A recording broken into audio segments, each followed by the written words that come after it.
do weather the storm. Stephen Kinnock.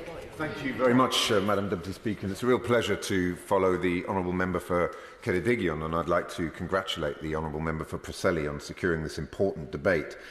Madam Deputy Speaker, the people of Wales need answers from this Westminster Government about the cost of living crisis that they are facing right now, because the response of the Conservative Government to this crisis has been deeply disappointing. They're out of touch, they're out of ideas, and they're out of excuses.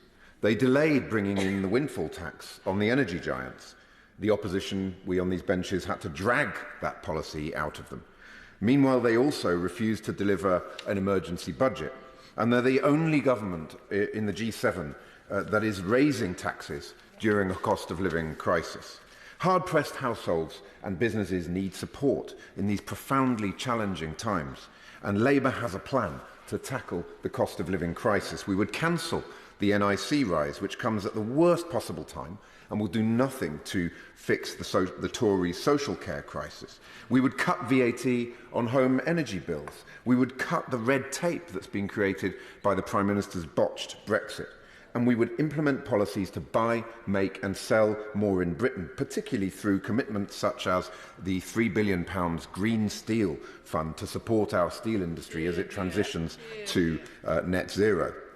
And for an object lesson in seeing the difference that a Labour government in Westminster would make, we just need to look at what the Welsh Government is delivering for Wales. Welsh Labour has delivered a £51 million household support fund announced in December 2021, a package of support targeted at people who need help the most. The Welsh Labour Government has doubled the winter fuel support payment to £200, which is already helping almost 150,000 people across Wales. Free prescriptions continue in Wales, helping households to keep more of their hard-earned money. Prescriptions in England are currently £9.35 per item. The average Band D council tax bill in England is £167 more than it is in Wales, giving, I'm afraid, totally undermining the arguments that the honourable gentleman opposite made earlier. Even with the UK government council tax rebate just announced, households in Wales still pay £17 less than in England. Wales already has the £244 million council tax reduction scheme, which helps more than 270,000 households with their council tax bills. 220,000 households in Wales pay no council tax at all, thanks to the interventions of the Welsh Labour Government. And of course, the Welsh Labour Government has committed to provide free school meals to all primary school pupils. An extra 196,000 primary school children will benefit from this offer. All this has been underpinned by a Welsh labour market which is significantly stronger than the UK labour market. Welsh unemployment levels are lower than that of the UK. They are at 3.5%. I will give way. I'm grateful to the honourable gentleman giving way. I'm going to challenge him on the complacency about the labour market figures in Wales. Yes, unemployment in its narrow definition is lower than the UK average in Wales, 53,000 job seekers in Wales, but we've got more than 440,000 people working-aged, economically inactive in Wales. That's the major employment and welfare challenge of our time, and it's actually worse than the UK average in a Welsh context. Well, perhaps if the UK government had a proper industrial strategy that would actually grow our manufacturing base rather than allowing it to go to the wall since 2010, we would actually be creating those high-paid jobs and adding value to our economy and to our productivity. We face a productivity crisis in this country created by this Conservative government successively since 2010. So it's been a strong performance by the Welsh Government, which made a commitment that no one would be held back or left behind in a recovery that should be built by all of us. We've seen the creation of the Young Person's Guarantee, the offer of work, education, training or business startup help for all under 25s. React Plus, which will provide practical and bespoke employment support as unique as the person looking for work. The React Plus programme will offer up to £1,500 for training, £4,500 to help with childcare costs and £300 for travel costs. Welsh Labour is also investing £8 million to continue employment services, helping people recover from physical, mental ill health and substance misuse to get back into work and, crucially, to remain in work. And through a young person's start-up grant, Welsh Labour will invest £5 million to support 1,200 young people to start their own business. Madam Deputy Speaker, that is what Labour in power looks like. A Welsh Labour government backing Welsh workers, Welsh families and Welsh businesses to thrive, protecting our people from the worst excesses and failures of this Tory government with its incompetence and indifference letting our people down. I will to thank the honourable gentleman for giving way. Notable by its absence from the list of points he's made is the performance of the NHS in Wales. And without wanting to score cheap political points, there is a major issue here, and it's particularly felt in North Wales, where the waiting lists are massively higher in Wales than they are in England. Perhaps he'd like to comment on that. I'm sure that Madam Deputy Speaker would love to give me another 10 minutes to talk about the achievements of the Welsh NHS, but unfortunately I'm not sure that I would get away with that. The fact is that there is a list of achievements in terms of investing more in recruiting nurses, nurse recruitment levels at record levels, the tremendous success of the vaccine rollout programme in the Welsh NHS, which I recognise as being a success across the United Kingdom. I'm absolutely delighted by that fact, but the Welsh NHS really stepped up, delivered. There are so many achievements which we don't have time to discuss today. Perhaps the honourable gentleman from Preseli would like to secure another debate on that topic.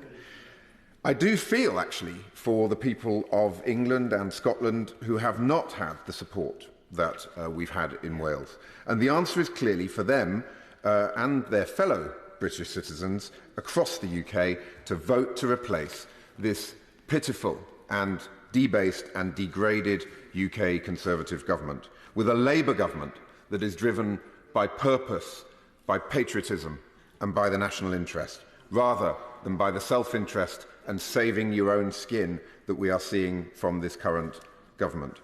Madam Deputy Speaker, I will give way. Does he join me in welcoming the decision by Labour in Wales over the weekend to increase the size of the Senedd? And surely the point that we need better scrutiny on the services that are carried out in Wales, and that also would he join me in welcoming the major initiative in changing the voting system, which was again agreed to in that vote over the weekend, to move away from first past the post to a list system of voting, which I think actually shows that in Wales we can bring about a different sort of politics by working together.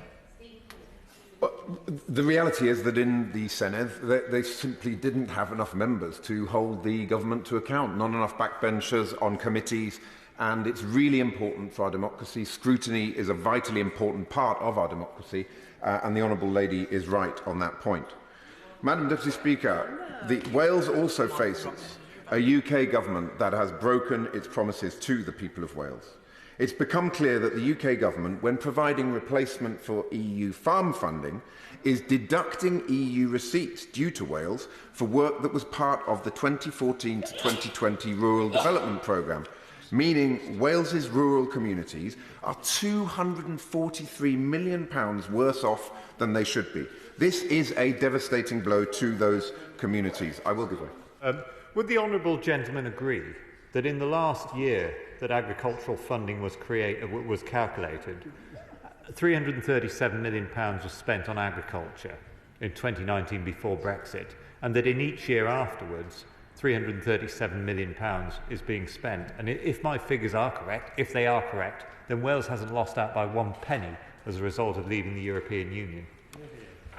Well, I thank the Minister for intervening, but the reality is that these figures are from the library briefing. They have been checked and triple-checked, and the reality is that Wales's rural communities are £243 million worse off than they should be. Now, if the Minister wishes to contest that claim, he's very welcome to do so, but those are the facts of the matter. The government's also undertaking a game of smoke and mirrors around the pot of money being offered to Wales through the UK Shared Prosperity Fund, which of course is replacing EU funding. What is absolutely clear is that over the coming decade and further, not just the next 3 years, which is the commitment the government has made, but 3 decades, the funding Wales receives must match the amount that the EU would have given to Wales. Ahead of us now is a cliff edge. When the £1.5 billion a year UK-wide commitment falls away, we need guarantees that the £1.5 billion will continue, and I really hope that the Secretary of State will confirm that from the dispatch box today. This is an issue of long-term planning that supersedes party politics and manifestos. It's about the key stakeholders actually on the coalface of delivering these Shared Prosperity Fund projects. They need much more long-term planning capability than this 3-year cliff edge is allowing them. In addition to this, it is essential that Welsh Government is given a real and meaningful say in how these funds are administered. Devolution must be respected, and it is deeply disappointing that the Government is seeking to ride roughshod over these fundamental constitutional principles and as they are manifested in the UK Shared Prosperity Fund and how it works. Mr Deputy Speaker, it is time that the Conservative Government started taking levelling up seriously. Tory inflation and underinvestment risks levelling down communities like mine in Aberavon. The decision not to support the Swansea Bay Tidal Lagoon, as well as the failure to implement the Green Steel deal that Labour is proposing, has shown a disregard for parts of our country that are desperately in need of investment and development. This must start with a fairer package of funding for Wales, fewer smoke and mirrors around budgets, and an emergency budget to meet the Tory cost of living crisis. And in conclusion, I'd like to say that I agreed wholeheartedly with the Honourable Gentleman for Preseli when he said, he objects to this older, sicker, poorer narrative. I completely agree with that. We are a proud people, a proud, dynamic, entrepreneurial, innovative people. We are not victims. We are not looking for charity, but we need a level playing field. And that level playing field can only be delivered by a UK government in Westminster, a Labour UK government delivering in partnership with the Welsh Labour government for the people of Wales. Thank you.